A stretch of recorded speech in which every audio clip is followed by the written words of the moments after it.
এইটার এস্টিমেট মানে মাপ যোগ করে নেওয়ার জন্য যেটা সরকারি নিয়ম এবং সেটা যেভাবে বিদেশি ভাষায় যোগাযোগ করে সেটা প্রস্তাব দিয়েছে। তখন ওই প্রকল্প যদি চলমান থাকে, ওই প্রকল্পে যদি বাংলাদেশের 5টা 10টা ঘাট দেওয়া হয়, তাহলে আশা করি এটা হবে। যদি কোথাও না হয় তাহলে এটা তো অসম্ভব না, এটা হবে না। পাশাপাশি আমি এই যে এসডিপিতে সামাজিক প্রকল্প যে সাইডে একটা প্রকল্প আছে, যার পিডি রয়েছেন একজন, যিনি জেলার যে এক্সিডেন্ট হয় ওনাদের সিনিয়র অফিসাররা সঙ্গে প্রকল্পের পিডি হয়। তো ওখানে আমি এসডিপির বর্তমান চিফ ইঞ্জিনিয়ার আলী হোসেন ওনার কাছে আমি আবেদন নিয়ে এই উপজেলার বেশ কয়েকটি প্রতিষ্ঠানে সেগুলো মসজিদ মন্দিরে এবং অনুষ্ঠানের বাইরে দেয় না, তারপরে আমি সে আবেদন চেঞ্জ করে এই মাদ্রাসা সংলগ্ন মসজিদ রেখেছি, মানে ঠিক করে যার পর অনুরোধ করে উনি লিখে দিয়েছেন এই সেটার 4 লাখ টাকা বরাদ্দ দিয়ে উনি কত সৃষ্টি হয়েছে।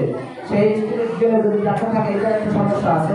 সমস্যা হলে এটা স্থানীয় এমপিদের নামে বরাদ্দ দেয়। এই প্রকল্পটা হলো স্থানীয় এমপি, বাংলাদেশের 300 নির্বাচিত এমপিদের এই প্রকল্প, ওনারা যে তালিকা দেয় সেই তালিকা থেকে এগুলো দেয়। তারপরেও আমি বিশেষ রিকোয়েস্ট দিয়েছেন যদি এই প্রক্রিয়ার সময় লাগে, এই সুযোগ আমি সমাজে রাতারাতি দিলে এটা সম্ভব না।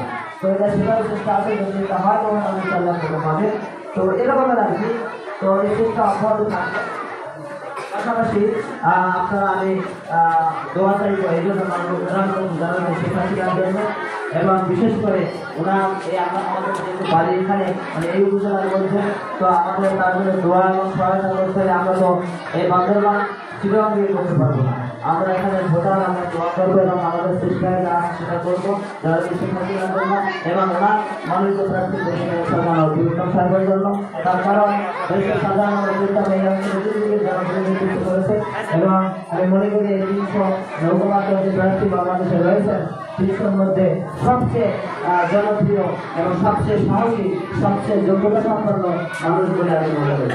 বিশেষ করে আমি মনে করি এই 64 জেলার মধ্যে এই ঝালকাঠি জেলায় 4টি উপজেলায় মাননীয় প্রধানমন্ত্রী ক্ষমতায় গেলে এবং আমাদের জাতীয় নেতা আমরা জানেন আলু মহোদয়, যার মাননীয় প্রধানমন্ত্রী পরে অবস্থান তিনি, এবং আমাদের এই যে ঝালকাঠি একের যে প্রার্থী রয়েছে সাধারণ বিক্রম, এই দুইজন যদি এমপি নির্বাচিত হয়, আমি মনে করি বাংলাদেশের মধ্যে একটি জেলা, এই জেলায় বেশি কাজ হবে, তাতে ওনারা মন্ত্রী হোক না হলেও চলবে। আর আমি আশা করি এই দুজনই হয়তো বাংলায় রহমত করে দুজনই মন্ত্রিসভার সদস্য থাকবে, না থাকলে দুজন এমপিরা পারবে। আমার মনে হয় এই বাংলাদেশের আর 5 জন মন্ত্রীর চেয়ে বেশি কাজ হবে বলে বিশ্বাস করি। তো আমাদের কাজ এলাকার উন্নয়ন, শিক্ষা